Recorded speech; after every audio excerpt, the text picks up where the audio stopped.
Okay, so a couple of weeks ago, I was refereeing for Grappling Industries here in Vancouver.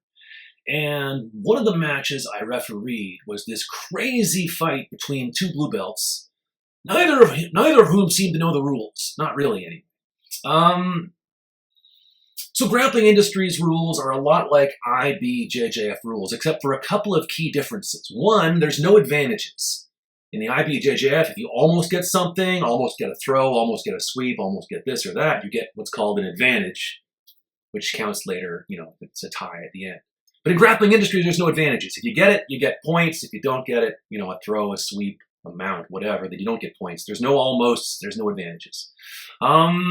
Similar to the IBJJF, if a person on top, say, falls back for a footlock, and they go from top to bottom and then they let go of the footlock, that counts as a sweep.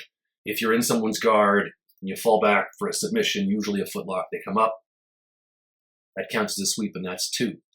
Anyway, let's watch this together, and we'll talk about why I awarded the points I awarded and why I didn't award the points I didn't award. Okay, here we go. So we shake hands, make sure the table's good to go, off we go. Guy in the white touches his head, but it's not affecting, watch some wrestling. People are pawing each other's heads like crazy. It's grappling, not tennis. Anyway, off we go. Watch this. So the guy in black pulls guard. The guy also wearing a red belt. I put a red belt on him because I was wearing a red, just to make it easier for everybody, me and the guy at the table. So the guy in the black there pulls guard. And now watch, the guy in the white is falling back for a footlock. And bear in mind, for these guys, only heel hooks are illegal. You can do ankle locks, knee bars, toe holds, calf slicers. That's the other thing that's different for Grappling Industries. It all moves kind of a step down from the IBJJF. Anyway. Look, the guy in black has come up. So watch this. I'm going to give him two. You can hardly see it there, but I gave him two. Now watch.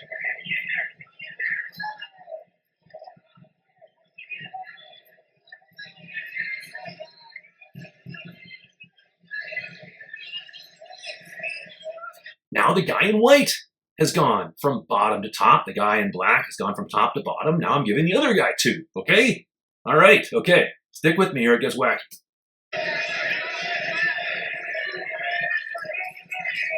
Guy in white's going down again.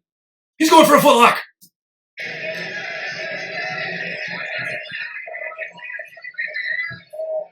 See, maybe that would have been an advantage in IBJJF rules, but here he comes back on top. That's nothing.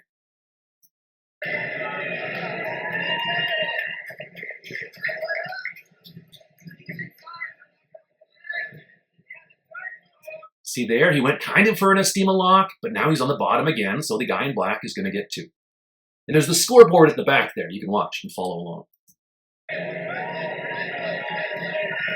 See, there's the 2, 4.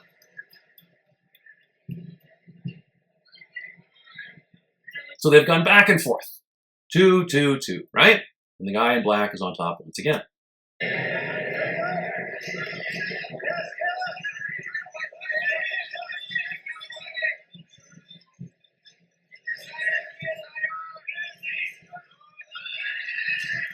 See, so the guy in black looks like he's trying to pass the guard, but the guy in white is going to have none of it. Watch this.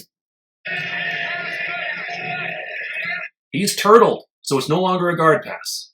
Now the guy in black is attacking his back. Now watch with me. Does he ever get 2 hooks in?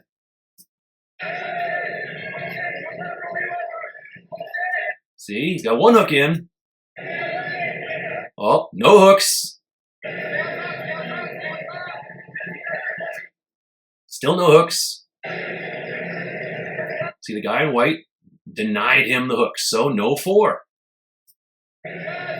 Okay, now you could say the guy in black is in his guard now, but he started on the guy's back, so where did it start, The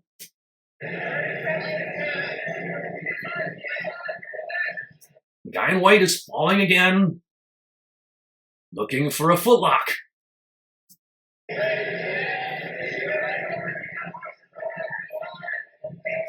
guy in black is now looking for a footlock. So it's in that intermediary zone.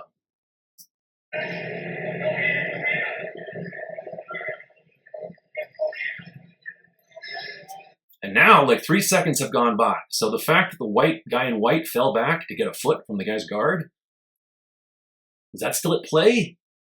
More than 3 seconds have gone by, and under IBJJF rules, and I'm sort of Grappling Industries rules, once you're in a new spot for a while, that's where you are. Anyway.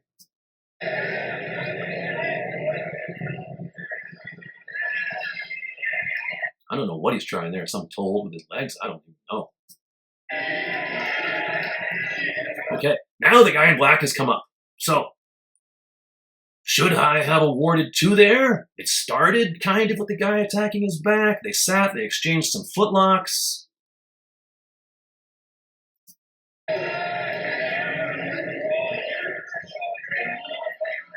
Now again, the guy in white is denying him the guard pass. No thank you, sir. And again, in IBJJF rules, this would be advantages, but here there's no advantages.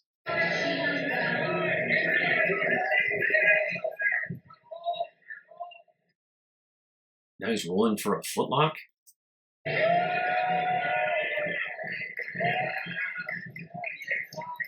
Now the guy in white's on top. Where did that start?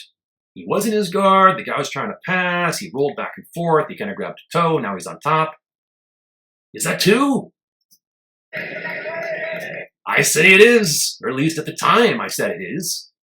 Having watching this video again, I'm not sure I'd make that same call, but, you know, at the time I said that's 2.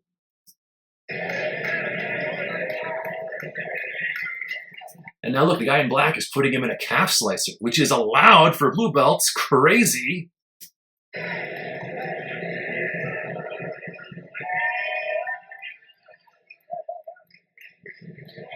You can't really see it right now, but that calf slicer that he's got, you know, is pretty on. And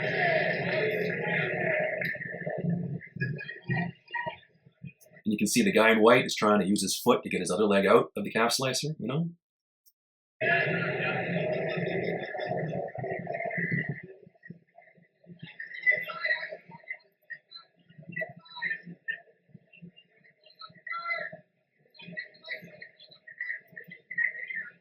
All right, he got out of the calf slicer, but he went top to bottom. So the guy in black, the guy in black gets 2 for a sweep.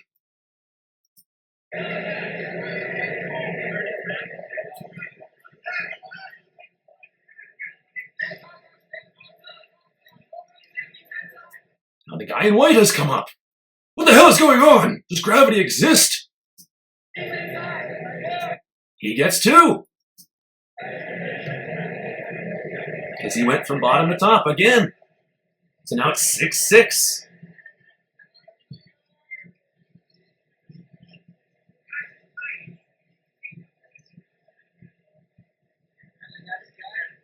Bear in mind, in IBJJF rules, that calf slicer would have gotten an advantage. That was pretty good.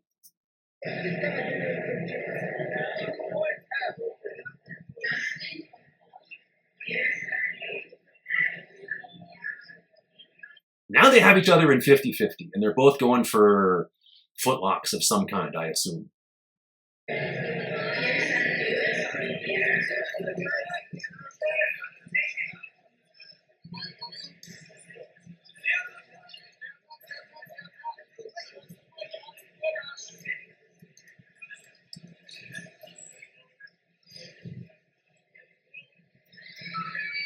You can't really see it, but, well, at this point, I stopped the match. I mean, it's my intention to drag them to the middle of the mat, okay? Here, let's watch my dragging ability. Here we go. You tell me if you think I've, you know, changed the position. Here we go. Dragging, dragging, dragging, dragging, dragging, dragging, dragging, dragging, dragging. Okay, now I'm telling them, reassume your hand positions, because they were both, you know, holding lapels and looking for feet and stuff. But there is disagreement.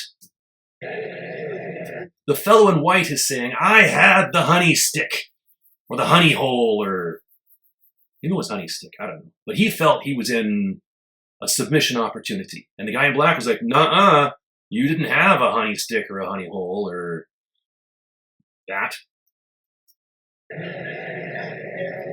So there's disagreement occurring.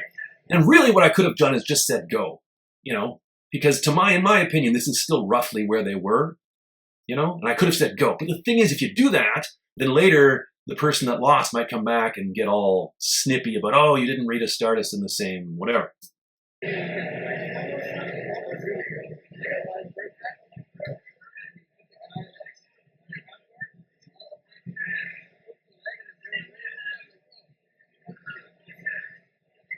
See, this is primarily the guy in the white saying, I had the honey stick, and the guy in the black is like, no, you didn't.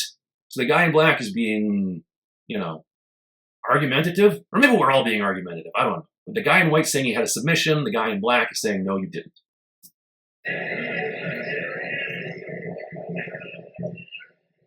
And I say, you know what, enough of this bickering, let's just stand up and start again. But really, I don't know if that's totally the right call. I should have just said go. Enough bickering, go. But I stand them up again. Now watch this.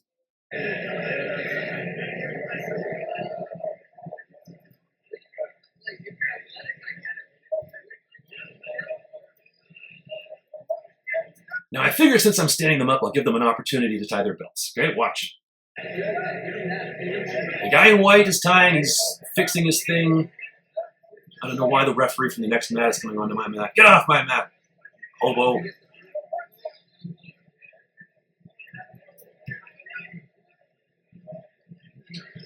Now really, while the other guy ties his belts, the 1-2, just like the other fellow could have been given 2, the guy in black could have been given 2 for that earlier guard getting on top sweep situation that started kind of in the turtle. I could have at this point given the guy in white 2 for, having a submission when they went off the mat and restarting it standing. But I didn't give the guy in black 2 earlier. I'm not giving the guy in white 2 now. Maybe a different referee would have done 1 or the other or both or neither. I don't know. I'm just me. So now we're starting again. And once again, the guy in black just sits down, which is totally fine. You can do that after gripping your opponent.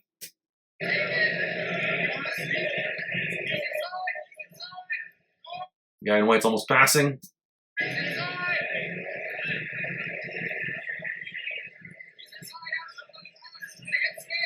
He's looking for that calf slicer again.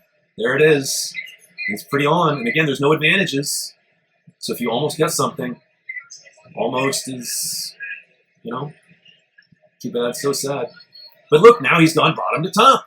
So that's 2 for the guy in black. See? He's now up 8-6. But the guy in white, he gets out of the calf slicer. And he's coming on top now. But he's still kind of in something here. See? So I'm not counting that as a sweep. He didn't stay on top for 3 seconds. So I'm not giving the guy another 2, since the guy in white never successfully got from bottom to top for 3 seconds. He attempted it, an IBJJF, that would have been an advantage, but here it's nothing. So the guy in black doesn't get 2 for that.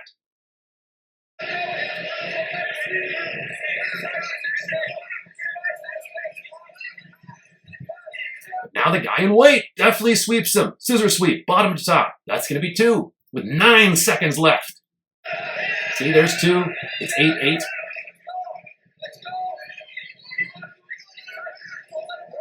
And look, he's passed now to side control, but there's 1 second left. So again, IBJJF rules, that would be an advantage because he passed the guard and got side control, but you got to have it for 3 seconds. He doesn't have it for 3 seconds. IBJJF would be an advantage. Here it's nothing. Now I'm telling him to stand up.